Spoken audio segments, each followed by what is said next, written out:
Okay, this is an update about my legal case. Today is the 27th of October. The last video I posted is when I received a letter from the Employment Tribunal postponing my pre-hearing that would determine whether ethical veganism is protected in the UK, protected from discrimination. And that was quite frustrating to be postponed a few days before, and we had to find another date. So we've been looking for another date. First my lawyers tried to kind of change that postponement and give reasons why it should not be postponed, but that didn't work. The 17th and 18th of October passed and we could not do the pre-hearing, so now the next step was to find another date that both sides have to agree and the Employment Tribunal have to have resources, judges and courts to do it. So we want to do it as soon as possible. We sent a letter, the days that were available in November, but the tribunal sent us back a letter ignoring completely our request and suggesting a date next year in January 2020, which we would like to have it sooner. So we have replied to the tribunal saying, can you find something sooner?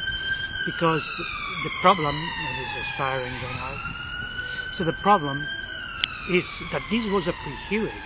It was before the hearing of in February. Hello, there's a dog here. How are you doing? How are you? Hi.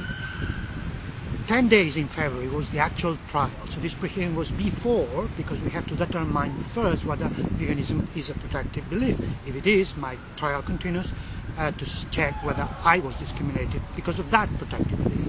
If it's not, my trial will continue, but on an emphasis of the other aspect of my trial, which is whistleblowing. There's a different law that I claim my former employers broke, and therefore my case will continue, but it will be quite different if it's only about whistleblowing or if it's about whistleblowing and discrimination.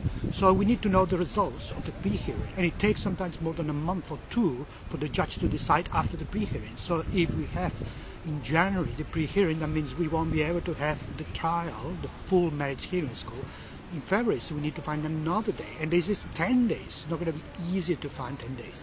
And the problem for people to realize is that every time there is a delay in employment tribunals, the claimant, which is the employee that has complained, like in my case, that was fired, it has employee and the claimant has it more difficult to prove the case because more time has passed. The witnesses would have forgotten some of the stuff, and it's important to realize that it's the claimant that has the onus of proof to show what happened, and the respondent, the other side, don't have to do that. So it's more responsibility for the claimant to produce the evidence, and the longer time passes, the fewer witnesses will be able to be produced, because their memory will not be that fresh, because after years you don't remember exactly what happened if you didn't plan to remember that a few years ahead.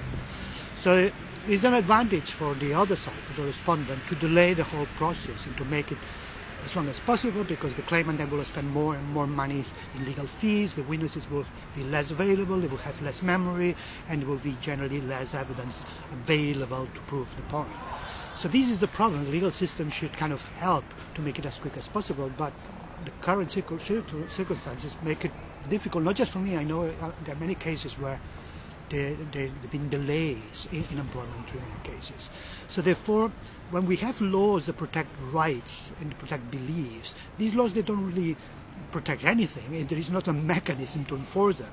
And that mechanism should be a mechanism in which anybody that's been subject to discrimination for a protected belief should have a mechanism to go to court as quick as possible, show the evidence, and the judge decide. And if that mechanism is not there, those protections are weaker.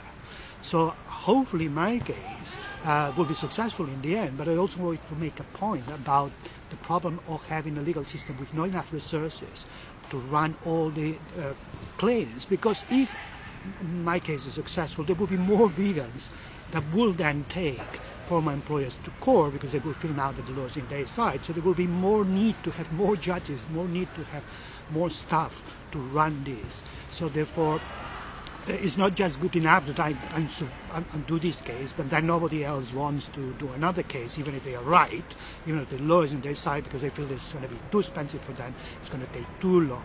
So I hope my case also will highlight this problem too.